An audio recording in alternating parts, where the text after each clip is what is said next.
Why would you put Kelly Thompson on a book that you thought was important? They put her on Absolute Wonder Woman. It's absolutely terrible, and it's only gotten worse over time. And I do think we've hit critical mass on issue number 4, and it's not like Hayden Sherman is carrying this sumbitch with his art. Don't believe I've ever seen Hayden Sherman's work before. I don't want to ever see it again. This is shitty $1.99 fucking terrible Image stuff that gets 4 issues out. Nobody buys it and it's forgotten about forever. The art in this is bad. We'll have a further discussion on the art, but I do think the real problem is Kelly Thompson, because she's supposed to be the headliner. Kelly Thompson has never been a particularly good writer. Sometimes she doesn't completely shit the bed, but more often than not, she does absolutely that. See also Scarlet over in the Energon universe. And I think every single issue, her writing and dialogue somehow gets worse than the previous issue, and that is even worse than the art itself. I think the writing is worse. It jumped all over the place. The backstory that it added with Wonder Woman, I guess her youth, was absurd and stupid. What was going on in the real world in the current day was just as dumb. Let's get to that art. You mentioned it earlier, and it does stand out like a sore thumb. Hayden Sherman definitely has a place on the indie scene. This is very, very acceptable indie comic book art. But as far as like a big 2 thing, there's almost no line weight to the art itself. You can see that he's done his own inks. There's no depth to the images. There's no real detail going on within the comic book itself. Sometimes when you get close-ups of faces and limited backgrounds, it doesn't look bad. But anytime it scales out to give you an establishing shot or an overview of all the chaos and madness going on at the same time, it looks a million times worse. I cannot believe they set him up for this amount of failure. And I think this book utterly looks like shit, and it hasn't gotten better. Remember during the most recent terrible Vertigo era, remember there was that, what was it, Borderlands or Border Town? It has a very that kind of art flavor that absolutely is not mainstream comic book art. It doesn't belong in superheroes. It doesn't belong in superhero adjacent. It doesn't interest people. It's marginally horror centric. The faces here are ugly. There's one other thing that I thought he was very, very deficient at, and that's showing any amount of movement or energy. Other than like the last like 3 or 4 pages, a lot of people standing around talking to each other. Unless this Absolute Wonder Woman is going to be a complete horror comic, he needs to go, and he needs to go right now. The really big problem, as I mentioned earlier, is the writing from Kelly Thompson. It's actually worse than the art, in my opinion. I think it is more detrimental to the character of Absolute Wonder Woman and pulls the story down. And the dialogue, as far as the writing goes, is the worst part. There is an absolutely unintentionally hilarious conversation between Absolute Wonder Woman and I believe it's Gia Candy, Edda's sister, where she wants to replace her arm. And she says, "You see, to fight this creature, I really do need my arm back. The prosthetic is a powerful weapon forged in the fire of Epaphroditus himself, but it is no match for what it replaces, and what I face is perhaps beyond me, even at my strongest." And this is the reply from Gia Candy: "Arms are good to have." That is perhaps the worst line of dialogue in response to what was bad dialogue to begin with. At one point, you have Diana introducing herself, and Edda's whispering to Steve Trevor, "I thought you were lying about her, but she's so much better than even you let on." And at one point, Edda Candy is explaining, "I used to be a police officer, but I'm no longer a police officer. Now I'm a private investigator." And Diana Prince goes, "Oh, so now you do the same thing, but you work for yourself." It's just like, oh my God, you have a way with words. I can't believe you would be able to describe what I do in such an eloquent way. The dialogue and the validation and everything just tears everything down to the fucking foundation. Everything about the dialogue and the way that people interacted seemed so artificial and inhuman. I mean, I understood it coming from Wonder Woman because she's not human, but everyone else here is in awe of everyone else throughout this entire book. Steve Trevor literally is there as an ornament. And honestly, even Etta Candy was mostly there just to validate her sister and Wonder Woman. And then her sister was there to be validated by Wonder Woman. I'm sitting there trying to read through the dialogue between whoever in the shit her ginger hell mom was, like her Cersei, and whatever that weird hell god thing was. Like, I tried reading that exchange back and forth. My brain kept glitching on every single word bubble. I could not remember the words that I read at the beginning of that sentence. It was so nonsensical and so inauthentic. They were organized in a way they shouldn't have been, that no person would have ever spoken.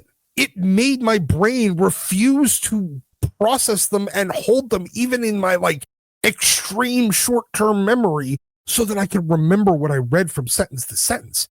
I thought I was having a fucking stroke. We should definitely add that to WebMD. Number 2, are you reading a Kelly Thompson comic book? If you are, fucking put it down, and you might not actually be having a stroke. You just might be having a physical reaction to such terrible dialogue and storytelling. Of course, the big thing here, I guess, is you're introducing the absolute version of Etta Candy. They are definitely committed to race swapping Etta Candy. At least this time, she's not body positive Etta Candy. I don't know why they keep trying to elevate Etta Candy. She's just supposed to be a supporting character, almost there more for comedy relief than anything. Yeah. And this doesn't work again. But she's got a good frohawk that I kind of like. Etta Candy was a joke throw-in character from like the 50s and 60s. Her name is Etta Candy. She has a fucking pun name. And now we get like witchy punk rock Etta Candy that's super helpful because she decided while everyone was hiding from the Tetracide that she was going to go out there. And of course, Wonder Woman was like, oh my God, you wanted to go out there and help people? Why would you do that? You are amazing, Etta. I fucking love you, Etta, because there's so much character validation from the other characters throughout this fucking issue. In some ways, I blame Ed Brubaker, because if he wouldn't have made Bucky into an actual like badass character that you found out Bucky wasn't just some fucking goofy sidekick running around with Captain America during World War II, and we all forgot about him. But then Ed Brubaker comes in and we find out that Bucky was actually the total badass of the two. Everyone has done this ever since Brubaker did make it work on Captain America. It doesn't work on everyone. And Etta Candy is one where it doesn't work.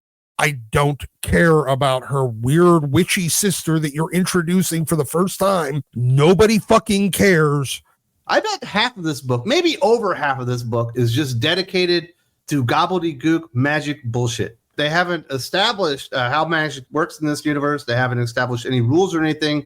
But she's got to grow her arm back, and only Gia Candy with her special like safe with magic herbs and stuff. And it's just all this dialogue and stupid mumbo jumbo bullshit for like fucking 12 pages just so she can grow an arm back.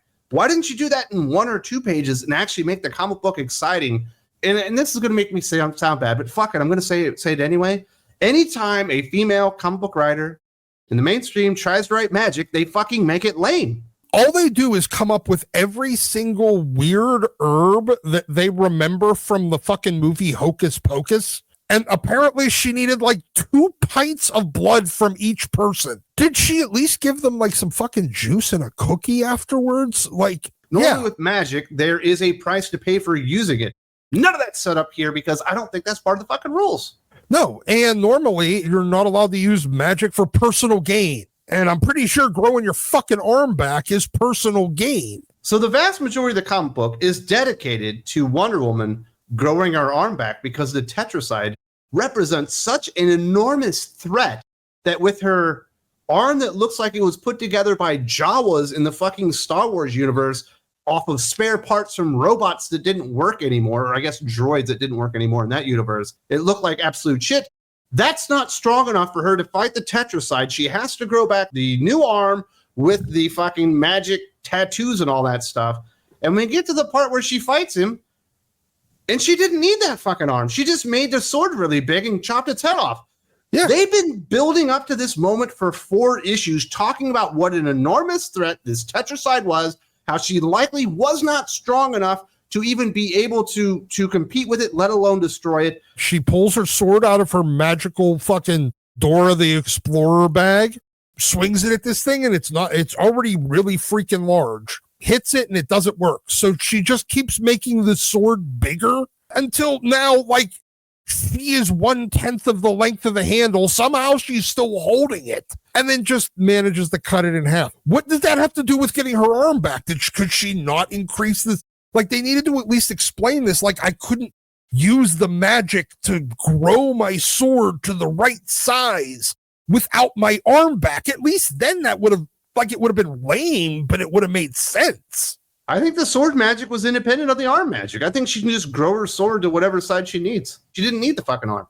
No, she didn't need the arm. The Tetracide literally did not stand a chance against Diana.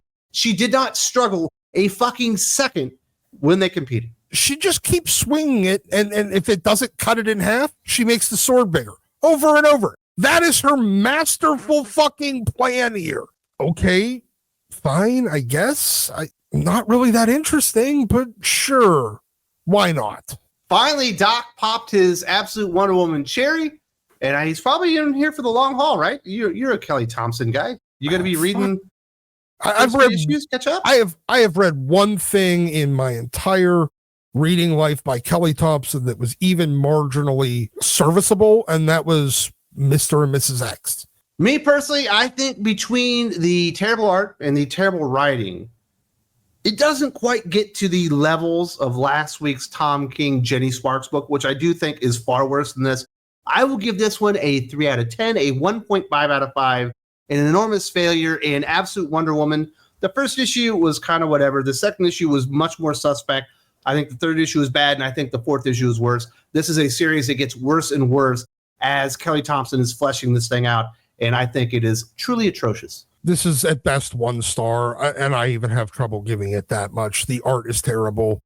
The story is embarrassing, and the plot is laughable, and the dialogue was unreadable. So, I mean, it was printed on paper. So you got 22 pages. That's probably more than that. These are $5. I bet it's 30 pages. It's probably 32 pages. So you got 32 pages, but honestly, I'm going to deduct a star because you killed that many trees. So I award you no points, and may God have mercy on your soul. Absolutely terrible. If you would like the full review from Doc and myself for Worst of the Week, it is available right now on Patreon, along with our conversation about the big Chris Claremont, Avengers, Fantastic Four news that we covered. Also, as well, in full, uncensored, unedited. Obviously, we have to cut things down here for the YouTubes, but you can get it all there on the Doc Unfiltered podcast. There's a link in the video description. Hope to see you real soon.